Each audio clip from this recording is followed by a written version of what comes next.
Tapi memanusiakan produk kita cari orangnya. Nah, untuk meminimalkan waktu lagi, langsung saja kita sambut seorang konten kreator yang sering dijuluki Cici Konten di Instagram maupun di TikTok, yang merupakan founders dari Stario Content Academy yang sudah membantu lebih dari 6.000 member untuk memulai kontennya di sosial media dan sudah mengelola berbagai akun sosial media, baik personal branding dan produk branding selama hampir 3 tahun. Siapa lagi kalau bukan Cici Victoria. Halo Cici. Oke, halo. Aku tes dulu ya nih ya teman-teman. Apakah video dan suaraku udah masuk? Kalau udah, boleh kasih jempol yuk atau boleh komen aman ya supaya aku tahu ya. Oke, sudah aman ya? Sudah masuk ya? Oke, mantap. Oke teman-teman, wah ini luar biasa ya semangatnya ya. Ini kemarin udah, bahkan ada salah satu yang kayaknya kemarin kesasar mikir, saking semangatnya mikir kemarin tuh udah mulai day 2, ternyata baru hari ini gitu ya.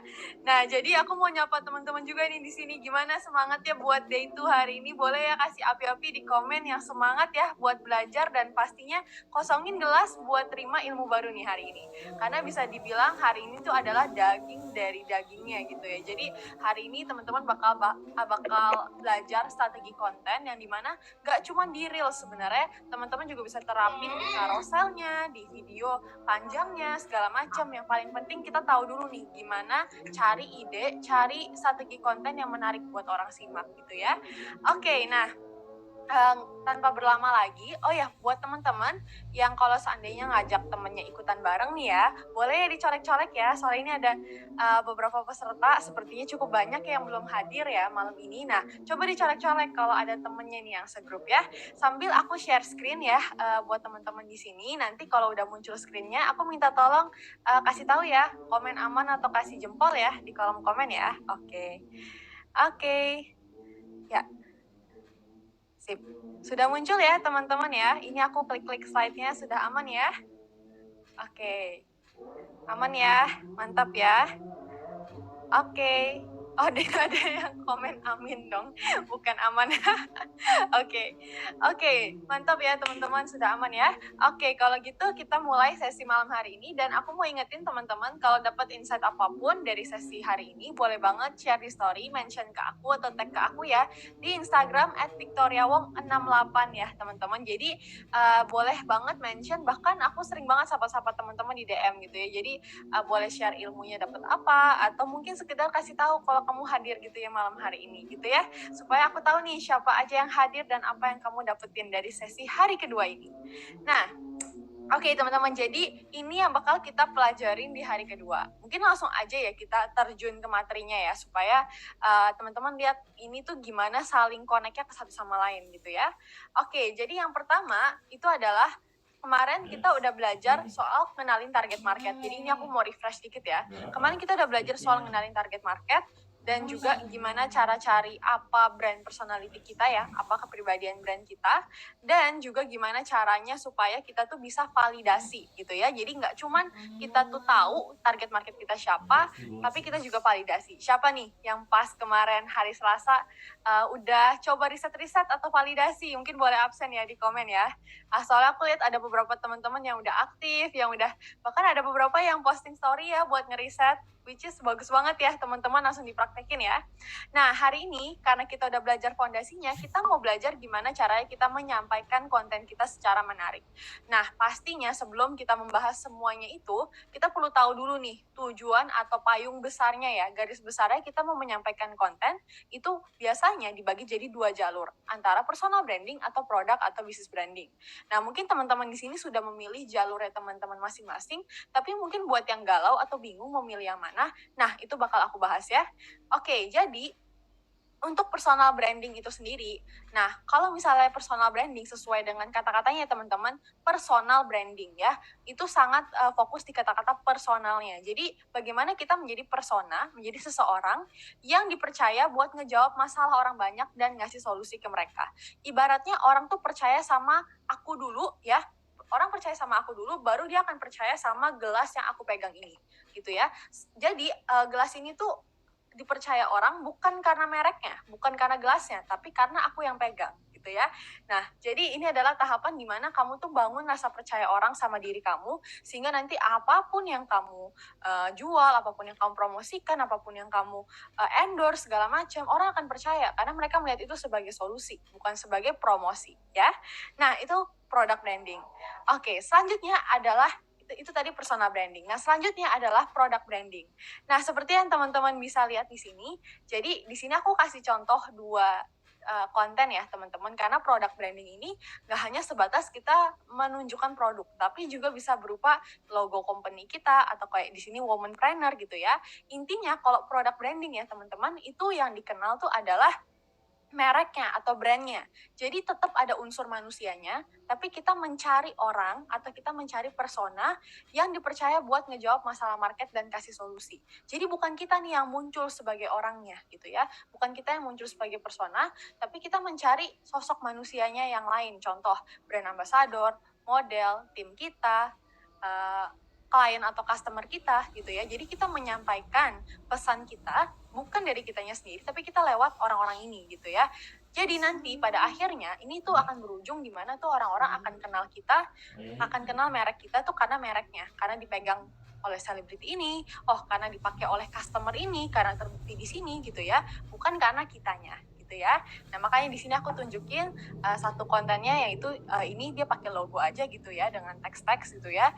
Dan di sini itu pakai timnya gitu ya, seperti itu. Jadi di sini tetap ada unsur manusianya teman-teman, tapi memanusiakan produk kita cari orangnya atau kita cari orang yang mewakili gitu ya. Kayak kemarin Duolingo, masih inget ya kontennya Duolingo, dia pakai maskot ya sebagai sosok manusianya gitu ya, dia pakai maskotnya. Atau kayak contoh Netflix, dia pakai sosok miminnya gitu ya sebagai sosok manusianya gitu ya teman-teman. Jadi tetap ada kok unsur manusianya. Nah, seperti ini ya, mimin Netflix dan juga Duolingo.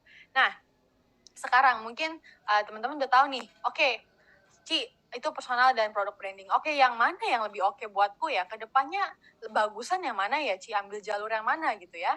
Nah, balik lagi, ini adalah beberapa kelebihan dan kelemahannya teman-teman ya. Nggak ada jalur yang benar gitu ya. Semuanya pasti ada kelebihan dan kelemahannya. Tinggal teman-teman pilih yang mana yang kira-kira paling sesuai sama kamu di tahapan sekarang gitu ya. Karena pada akhirnya aku dari personal branding ya teman-teman, pada akhirnya nanti aku juga mau bangun product branding. Karena nggak selamanya aku pengen muncul terus gitu ya di konten-konten aku. Makanya itulah aku mulai nyari tim buat Sika, segala macam gitu ya. Karena ya pada akhirnya aku mau menjurus ke arah sana. Ya, seperti di sini teman-teman bisa lihat personal branding, kelebihannya apa? Bangun brandingnya jauh lebih cepat di awal. Teman-teman bisa lihat ya beberapa brand-brand seperti Menanti Toko atau kayak heymail.id segala macam itu sempat melejit gitu ya di awalnya. Kenapa? Karena ownernya gitu ya, karena personal branding yang kuat dari segi ownernya gitu ya. Atau kayak misalnya Titan Tira gitu ya, launching produk second date-nya gitu ya, itu juga melejit di awal karena ownernya. Jadi brandingnya jauh lebih cepat. Kenapa? Karena lebih mudah bangun hubungan sama market. Mereka langsung ngomong sama kita yang berwujud manusia ini gitu ya. Kita nggak harus cari model segala macam, nggak harus keluar biaya gitu ya, dan cost efektif ya pastinya. Tapi kelemahannya apa? Pastinya nanti akan challenging saat bisnis kita atau saat produk kita atau jasa kita pengen kita kembangkan gitu ya ke depannya. Nah, itu pastinya akan challenging gitu ya. Nah, lalu yang kedua, tanpa kita muncul maka nggak akan jalan. Tadi yang seperti aku bilang ya, pada akhirnya aku juga pengen ngebangun produk brand. Kenapa? Karena aku nggak mau muncul terus-menerus misalnya. Lalu yang ketiga, ya pastinya kalau pengen bangun sesuatu yang jangka depan banget, kalau teman-teman berpikiran jangka depan banget ya, pastinya personal brand kita harus mikirin terus nih, kayak siapa yang bakal terus muncul nih sebagai sosok orangnya gitu ya. Nah, sedangkan kalau produk atau bisnis brand, kelebihannya pastinya nanti lebih mudah dikembangin ke depannya. Kenapa? Karena kita nggak bergantung sama diri kita gitu ya. Kita bergantung sama klien, customer, tim, atau kayak model brand ambassador gitu ya, yang dimana bisa terus berubah. Terus yang kedua, bisa jalan tanpa adanya kita muncul gitu ya. Itu bisnis atau jasa kita tuh nggak akan mati kalau kita nggak posting gitu ya, atau kita nggak muncul gitu dalam sehari, seperti itu ya. dan pastinya lebih dari segi jangka panjang lebih bertahan. Nah, kelemahannya pastinya challenging ya di awal karena kita harus cari orangnya, kita harus cari sosok manusianya, bahkan kayak Netflix gitu ya, dia juga nggak langsung secepat itu teman-teman buat ngebangun sosok miminnya. Dia harus sering-sering ngobrol, analisa bahasa marketnya, harus sering-sering ngobrol kesana kemari gitu ya. Nah, dia nggak secepat itu gitu untuk ngebangun kedekatan sama marketnya gitu ya. Dan pastinya keluarin budget lebih gitu ya. Nah, balik lagi, terserah teman-teman mau pilih jalur yang mana gitu ya. Terutama teman-teman pilih aja jalur yang mana yang paling sesuai sama diri teman-teman sekarang. Ini ada yang masuk suaranya, tolong di-mute ya untuk co-host. Yes. Tolong di-mute ya. Oke. Ya. Oke, nah di sini aku mau kasih contoh studi kasus dari Kylie Jenner dan Kylie Cosmetics. Ini adalah contoh ya teman-teman yang dimana dia itu dari personal brand dia pivot ke product brand gitu ya. Jadi ini adalah contoh orang yang ngebangun dari awalnya itu adalah personal branding. Ya dia bangun brandnya itu secara personal gitu ya. Pertama melejit karena dirinya dan setelah itu setelah udah jalan, udah banyak brand ambassador, model segala macam. Nah, akhirnya ini bisa berdiri sebagai sebuah company bahkan tanpa harus munculin Kylie Jenner terus-menerus gitu ya. Nah, jadi balik lagi pilih sesuai preferensi, nggak ada yang benar atau salah kok teman-teman. Paling penting kita tahu market kita. Nah, sebelum aku lanjut, setelah ini aku bakal bahas materi yang sangat daging gitu ya soal buyer's journey. Nah, tapi aku mau kita sepakat dulu nih sama sesuatu di sini ya teman-teman. Jadi kita saling bikin kesepakatan dulu, oke? Yuk kita terapin yang namanya mindset modifikasi. Karena sering sekali banyak teman-teman di sini kan dengan berbagai bidang yang beda-beda. Ada yang voiceover, ada yang fashion, ada yang keuangan, asuransi, ada yang makanan segala macam. Nah, nanti aku akan sebisa mungkin kasih semua contoh studi kasusnya, tapi pasti aku nggak bisa cover semua. Nah, karena itu aku minta teman-teman coba pahamin pola berpikirnya. Sehingga nanti apapun konten teman-teman, tinggal teman-teman sesuaikan.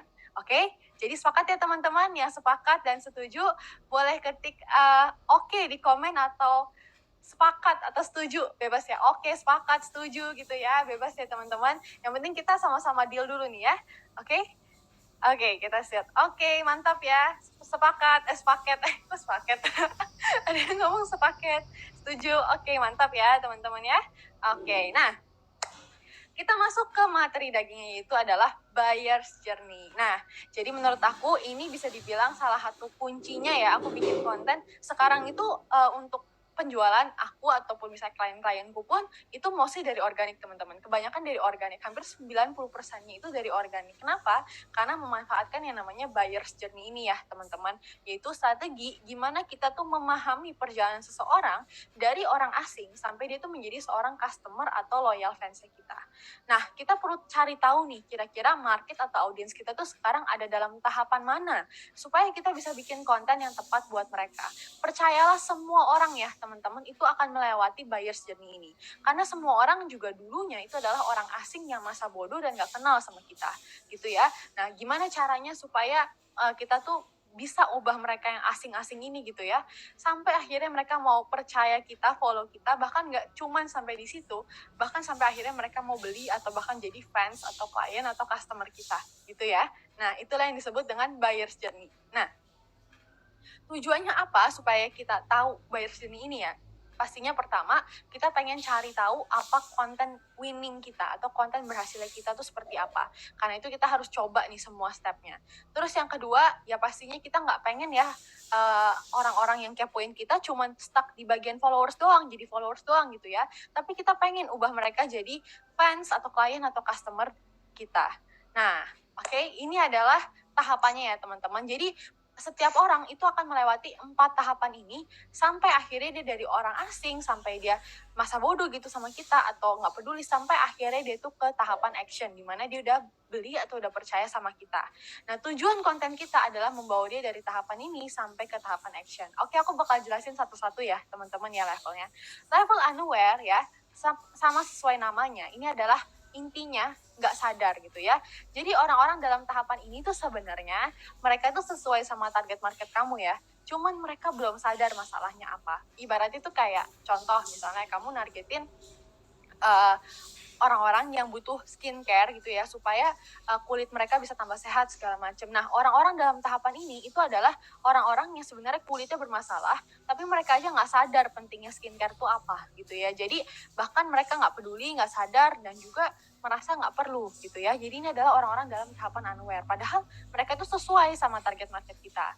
Nah, begitu mereka udah sadar sama masalahnya ya, mereka udah tahu nih, oh aku harus pakai skincare yang benar, oh aku harus berpenampilan menarik supaya bisa misalnya naik jabatan, supaya bisa tampil percaya diri segala macam. Oh aku harus nguasain misalnya skill bahasa Mandarin misalnya supaya aku bisa dapat apa. Nah begitu mereka udah tahu, mereka udah sadar, oke, aku harus bisa hal ini, atau oke, aku udah tahu nih masalahku apa. Mereka akan masuk ke dalam tahapan aware gitu ya. Nah, biasanya kalau orang punya masalah, mereka akan cari apa, teman-teman? Solusi ya. Nah, disinilah adalah tahapan di mana kita bangun rasa percaya sama mereka, gitu ya, teman-teman. Tujuannya apa? Supaya mereka melihat kita sebagai solusi. Dan setelah mereka melihat kita sebagai solusi, disitulah baru kita arahin mereka untuk beli ya, atau untuk action. Nah, disinilah kayak konten-konten jualan segala macam itu maksudnya ke sini. Oke, nah di sini supaya mudah, aku bakal ngejelasin dari per satu step ke satu step yang lainnya ya, teman-teman ya. Jadi ini adalah buyer's journey gitu ya. Jadi gimana nih kita bikin orang dari yang tadinya dia nggak sadar gitu ya, masa bodoh, bahkan nggak tahu masalahnya apa, sampai akhirnya dia itu percaya sama kita gitu ya. Nah, kita mulai dulu dari konten awareness atau konten yang unaware ini gitu ya. Gimana kita tuh ubah orang-orang yang nggak sadar ini tuh jadi sadar gitu ya. Jadi tujuan di sini adalah kita bikin orang sadar atau kepo mengenai diri kita atau topik kita ya. Nah, biasanya jenis konten kayak gini ya teman-teman, karena dia bikin orang sadar, biasanya reach sama engagement-nya itu lebih tinggi. Hanya rata-rata ya teman-teman, nggak selalu ya, karena kontennya bisa lebih umum gitu dibandingkan kita pakai spesifik. Terus biasanya follow rate dan salesnya itu biasanya kurang kenceng ya, karena wajar ya, kita di sini aja masih dalam tahap nyadarin orang, kita belum nawarin apapun ya teman-teman. Nah, contohnya seperti apa? Contoh seperti ini ya. Jadi contoh misalnya aku ambil contoh yang pertama di bidang skincare. Nah tadi, let's say orang yang nggak sadar gitu ya, anggaplah namanya tuh cowok gitu ya, misalnya Bowo gitu ya. Nah si Bowo ini nggak sadar gitu ya kalau dia tuh butuh skincare. Sebagai seorang cowok, dia juga perlu merawat kulitnya gitu ya.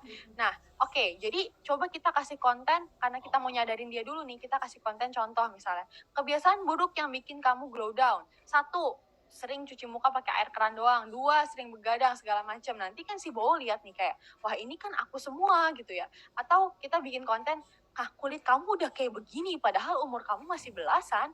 Nah, di situ si Bowo akan lihat kalau ini kan aku banget. Terus kita bikin konten lagi kayak isinya katanya kalau masih muda nggak usah pakai skincare lah, bener atau salah ya? Terus kita bahas kalau itu ternyata salah, karena skincare itu tuh investasi gitu ya.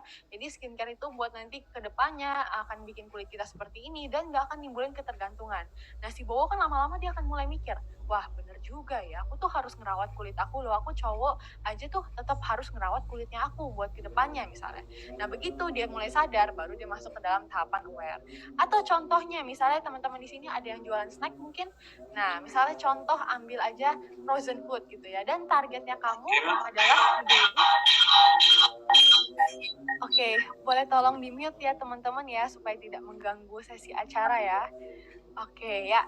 Jadi di sini anggap aja topiknya itu adalah frozen food gitu ya, dan misalnya kamu targetnya adalah ibu-ibu yang butuh masakan sehat, mudah, dan buat keluarga.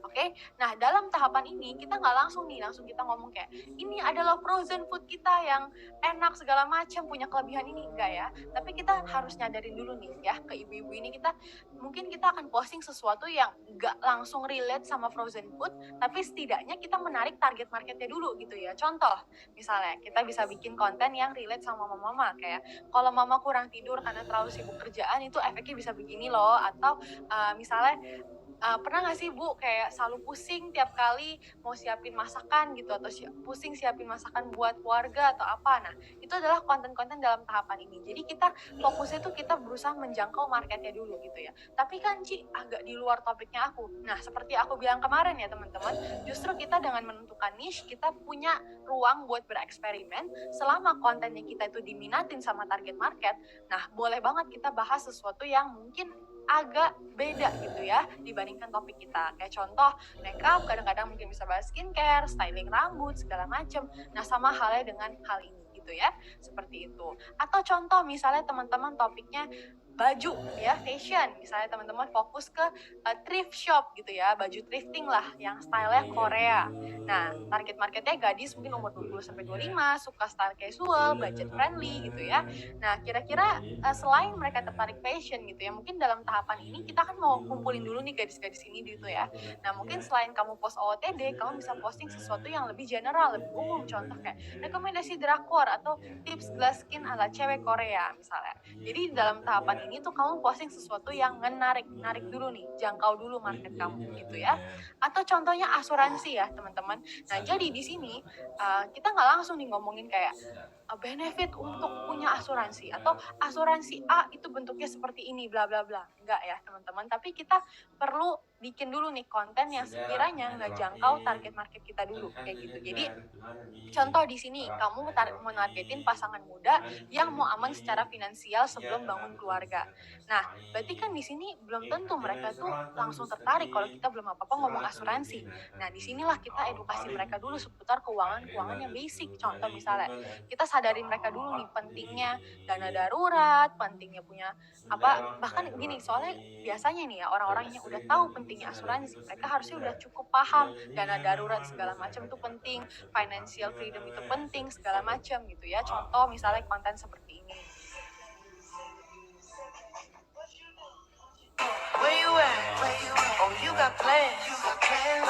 Jadi intinya di sini kita sadarin dulu gitu ya, kalau kamu tuh penting loh untuk menjaga finansial kamu, untuk aware gitu sama financialnya gitu ya. Karena orang-orang dalam tahapan ini aja teman-teman itu mereka belum sadar gitu. Mereka belum sadar kenapa aku harus ngurusin masa depanku, kenapa aku harus ngurusin finansialku. Nah, jadi di situ kita harus sadarin dulu sebelum bahkan kita ngomongin asuransi. Kayak di sini ini aku skip aja teman-teman, nanti aku juga bakal share slide-nya. Nah, di sini ya itu adalah sebuah cerita di mana awal dia tuh terima gaji kayak 4 juta per bulan, terus lama kelamaan kok dia mulai tambah nih gajinya gitu ya. Jadi kayak mulai 15 juta, 20 juta, 30 juta, tapi dia nggak pernah nyisihin gajinya buat investasi ke dana ininya, pensiunnya. Jadi pada akhirnya dia kerja sih benar-benar sampai dia mati gitu ya. Jadi ini adalah contoh kayak sebuah story yang dimana dikemas kita buat nyadarin dulu nih orang-orang kayak gini, hey kamu tuh penting loh untuk punya proteksi atau untuk menjaga finansial kamu kayak gitu. Nah, contoh aku bakal kasih contoh salah satu member di Sika ya. Jadi dia tuh topiknya coding teman-teman ya. Bayangin coding itu sangat nggak familiar lah, atau mungkin orang-orang di sini ya, atau bahkan aku rasa di luar gitu ya, belum tentu tuh orang-orang secara umum tuh ngerti gitu coding tuh apa gitu ya, bahkan bahasa-bahasanya apa nih gitu ya.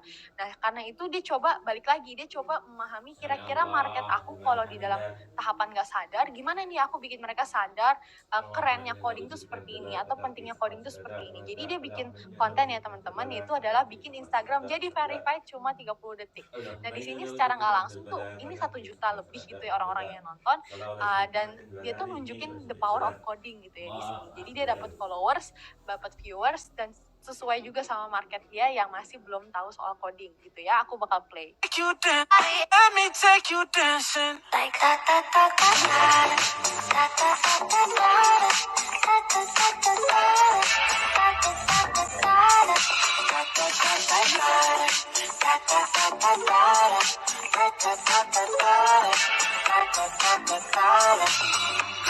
Willow skirt on your body.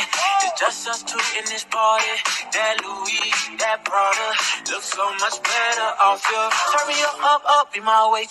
Ya intinya ya sebenarnya ini cuman gimmick gitu ya, cuman secara nggak langsung tuh dia menunjukkan kalau kerennya coding tuh bisa seperti ini loh kayak gitu. Jadi dan dia sesuaikan sama target market dia yang kemungkinan besar belum tahu nih kayak coding tuh kayak gimana sih bentuknya segala macam ya. Karena itu makanya dia bisa dapat banyak viewers. Nah, tadi ya teman-teman itu adalah konten unaware. Jadi tujuannya apa? Tujuannya adalah buat bikin orang sadar dulu nih, oh aku tuh punya masalah ini, oh aku tuh ternyata butuh hal ini gitu ya.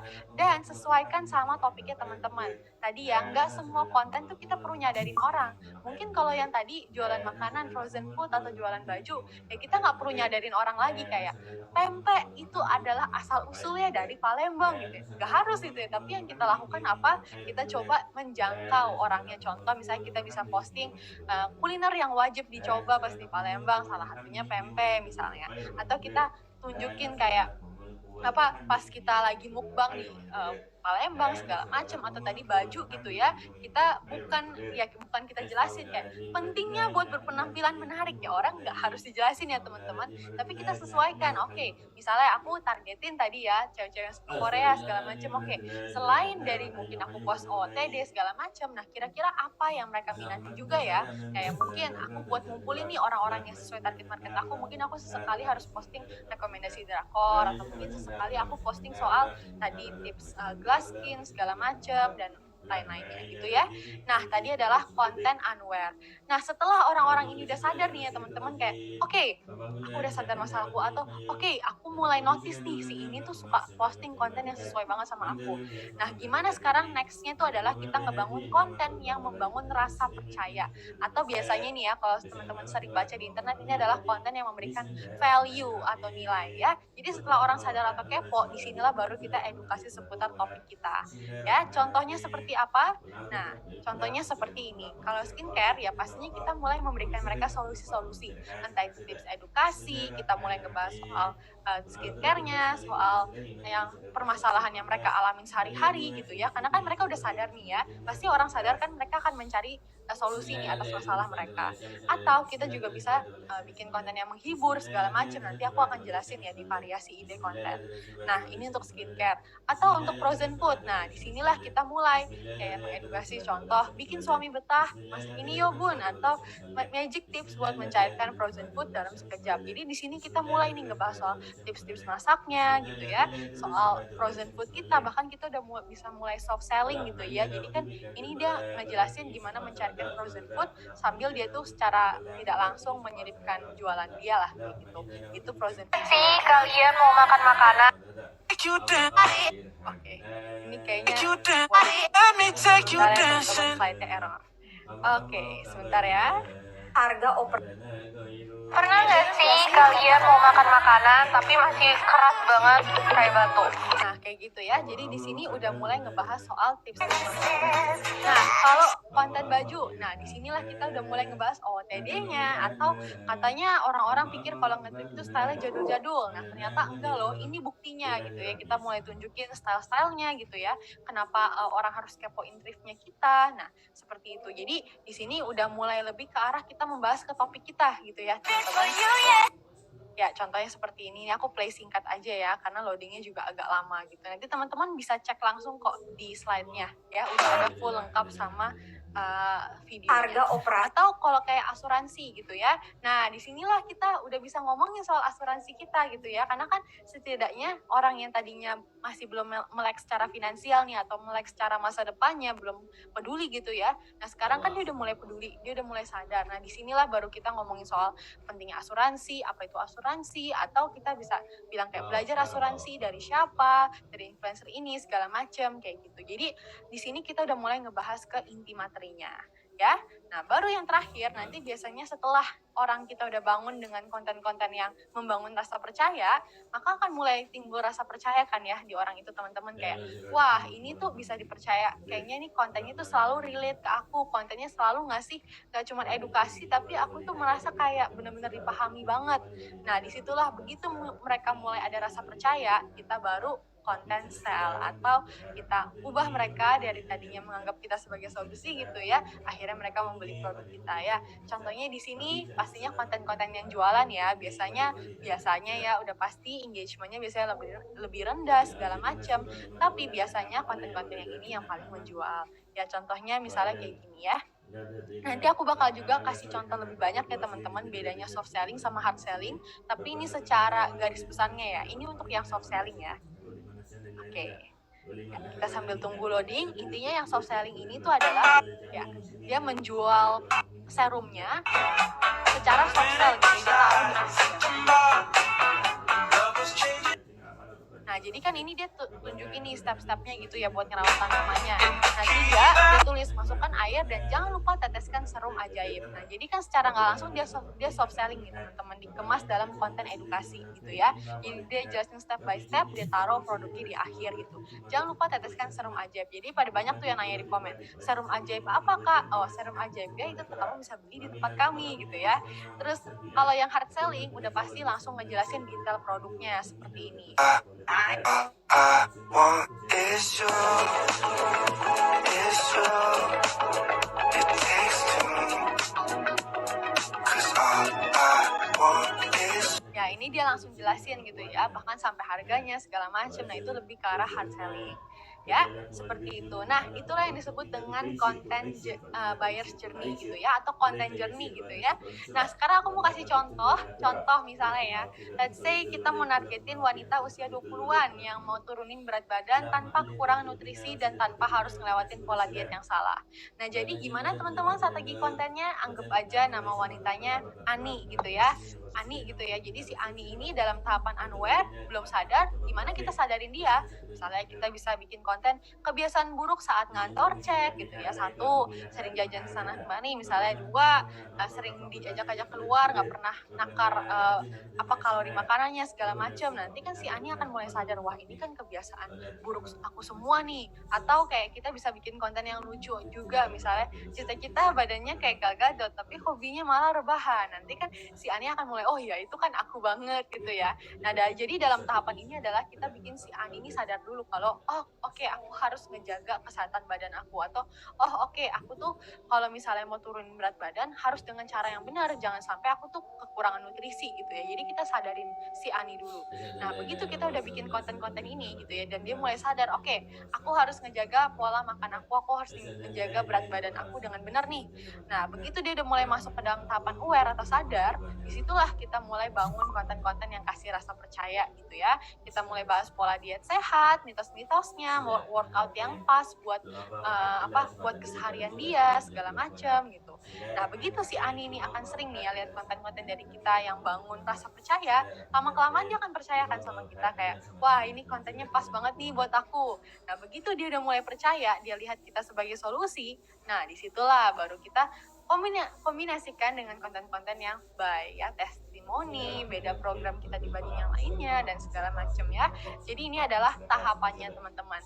Nah contoh misalnya mungkin teman-teman di sini ada yang jasanya fotografi.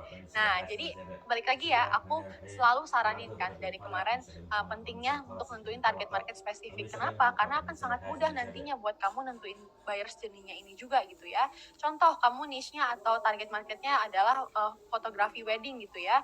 Targetnya pastinya pasangan muda yang mau persiapan nikah misalnya. Nah contoh kamu kan pengen nargetin orang-orang yang seperti ini. Nah mereka dalam tahapan unaware gitu ya, belum sadar nih, belum tahu nih siapa kamu. Nah mungkin kamu bisa dulu nih bikin konten-konten yang nyadarin mereka kalau hey aku tuh ada loh, contoh hal-hal yang harus dipersiapkan sebelum nikah. Nah ini kan orang-orang yang mau persiapan nikah pastinya mereka akan kepoin konten seperti ini. Atau hal-hal yang harus dibahas Pak Sutri sebelum nikah. Nah nanti kan ini kan kurang lebih mirip-mirip gitu ya, kayak kamu akan nargetin orang-orang yang mau persiapan nikah, nanti mereka akan tertarik nih buat ngepoin profil kamu kayak, wah ini kontennya menarik nih, kepoin profilnya. Nah begitu dia lihat profilnya kamu, wah ternyata ini ngejual fotografi wedding ya. Oke, mungkin ada beberapa yang akan langsung tertarik sama jasa kamu, mungkin juga ada beberapa yang, ternyata jasa fotografi, yaudah nggak jadi deh. Makanya tadi ya saran dari aku teman-teman dites aja gitu ya. Nah begitu orang-orang ini udah kamu target gitu ya, mereka lihat profil kamu, nah mereka mulai sadar nih, ada jasa fotografi ini. Nah gimana caranya selanjutnya kita bangun konten yang trust gitu ya. Kayak contoh kita bikin tips tentuin tema yang pas buat foto wedding kamu, atau tips tentuin vendor yang cocok buat nikah gitu ya. Jadi di sini kita udah mulai ngomongin soal fotografi segala macam, bahkan kita udah bisa mulai nunjukin skillnya kita, atau bahkan kita boleh bercerita kayak salah satu klien kita yang dulu seperti ini itu intinya pengen dibikin konsep seperti ini dan kita sempat kesulitan segala macam, tapi akhirnya kita berhasil mewujudkan dan ini adalah hasil jadinya. Nah jadi kan itu konten storytelling gitu ya, dan kita boleh tuh berbanyak di dalam tahapan trust. Dan yang terakhir adalah buy gitu ya.